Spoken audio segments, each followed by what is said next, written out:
This is a video journal on the 10th of May. 1 second. It's about 2:12 in the afternoon, and I'm on my way to my mom's house. We're gonna go get a massage together. 2 different massages by 2 different masseuses in 2 different rooms, but at the same time.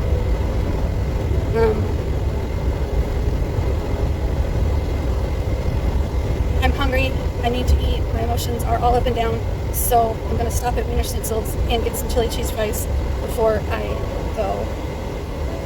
I don't want to live in this mentality, this awareness, this despair, this upsetness that I'm feeling right now.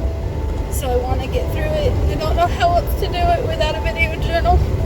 It helps me give approval to myself, and when I look further into the histrionic personality disorder, I think that's me.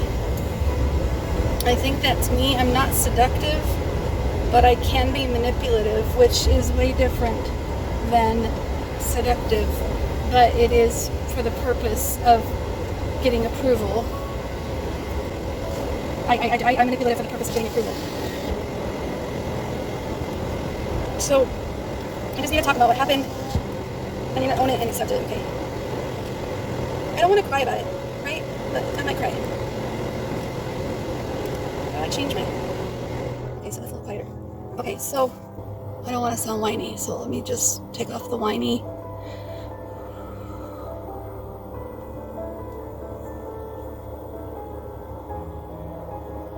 I went to my grandma's celebration of life memorial this last weekend, and Jim came with me, and he did most of the driving, all the driving, and at first he was cranky, and I would call him out on his crankiness and did my best not to attach my mood to his crankiness. And then we got through that, and we started singing karaoke together in the car, and it was fun. He likes country music, and I liked listening to him sing country, and I just enjoyed him, and I enjoyed my visits with my family, but I also felt sad a lot and disappointed in a lot of family for not wanting to really visit with me and not really caring that I was in town. I felt like I was dismissed or forgotten about or shoved aside, like I wasn't a priority, and I wanted to be a priority to people because I don't come up very often, but I've come up 3 times this year so far, like January, March, and now in May, and it's like not as unique anymore, I guess, or maybe I got all my visiting in and nobody's curious to say hi to Crystal, or nobody needs to, or maybe everyone's just busy and I was taking it way too personal. And anyways, that was my feelings up there. And my stepmom even came down, which I haven't seen in years, and she wasn't really warm. She wasn't exactly cold either. It wasn't really so much what she did, it was what she didn't do. So, I feel like this is way too loud. Okay.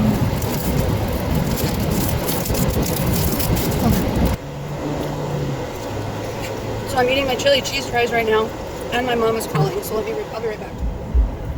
Okay, so Rosanna wasn't the warmest. She wasn't cold either. I just wanted more from that visit from her than she was willing to give. I even at one point put my head on her shoulder, trying to get some sort of acknowledgement from her, some sort of love. And she didn't even acknowledge me.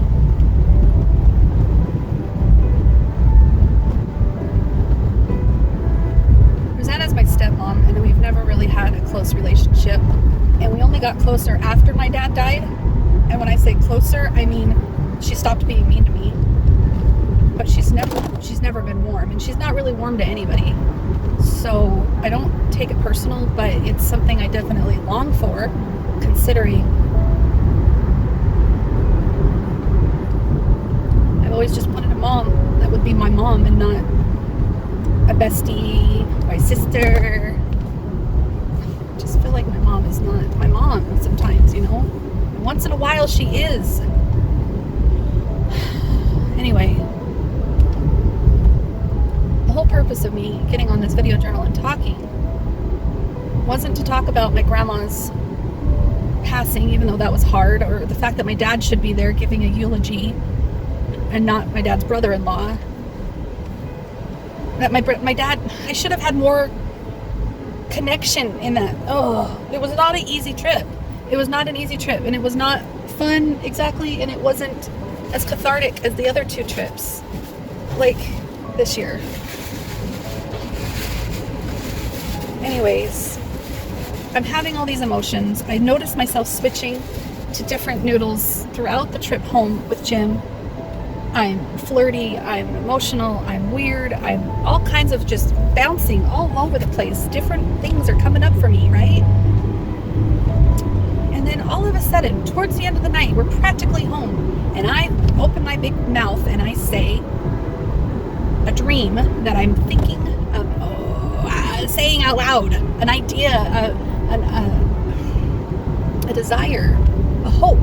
I tell him that I want to go back to school, which he knows. I've said that. And he's like, for what? Which I cannot seem to spit out the words most of the time when I try to talk about going back to school.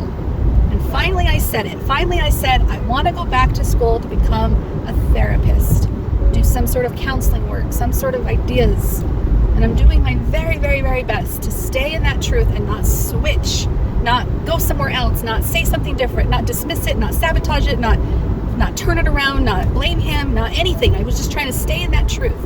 And sure enough, one of the first things I say is, and I'll give you unlimited blowjobs if you would just support me.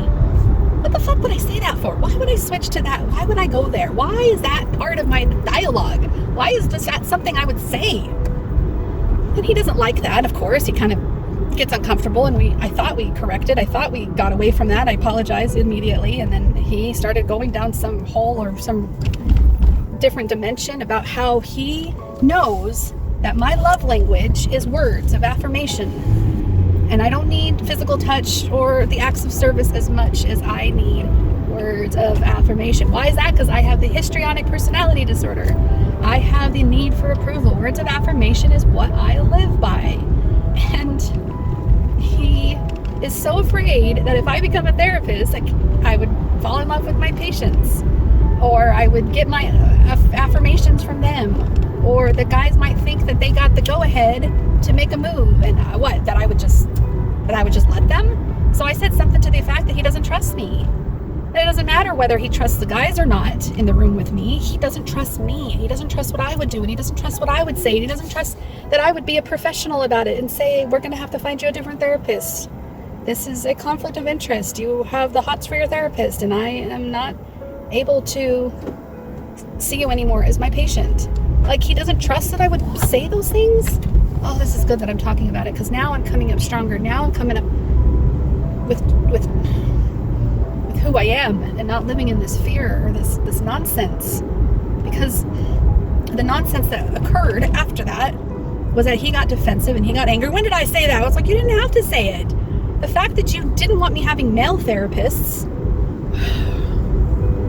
you didn't want me having male therapists for the longest time because you're afraid I was going to have the hots for my therapist. Now that he's okay with at least Brian and a couple others that I've had, he's had to get over it. Now he's afraid that if I become a therapist and I try to help people in that regard, that I would fall in love with one of my patients or multiples or whatever. And then he goes, well, it's not that. It's just, I don't think you'd be honest about it. I'm like, Jim, I can't even tell you that I would have a lot of male patients, or like I'm trying to like placate and trying to tell him what he wants to hear and trying to make it feel better for him. I'm like, I can't control what patients I have or don't have. Like, that's not how that works, right? I can't tell somebody that I can't see them because they're a male and my husband has issues with that. So then, of course, my brain starts to go into this tunnel and starts to burrow the idea and goes, stupid idea, Crystal, stupid. Why did you think that you could tell him that? Why didn't? I'm like, oh, that was a bad idea. No, to take it back. I don't want to do it. I'm doubting myself. I'm a phony. I'm a fraud. I don't know what the hell I'm talking about. Look at me. I'm going crazy. I'm not even cut out to be. Like, I start self-sabotaging so bad. The bullshit. I started going into that whole thing. I allowed him to bring me there. I allowed him to put me there. I allowed his doubts in me and his unfaithful, fears. I'm my mom's house. I'm going to let you go. But I allowed it to happen, and it got to a suicidal point. It got where I had something around my neck. It got where he was grabbing it off of me. It got where he was angry and yelling at me, and I guess I hurt him as well. It was not a good thing, and I'm so ashamed about the whole thing that I'm having such a hard time wrapping my head around it this morning. And now I'm going to go get a massage, and I'm running late because I went and got winter tools. So I'm going to let you go. So I'll talk to you later. Thanks. Bye.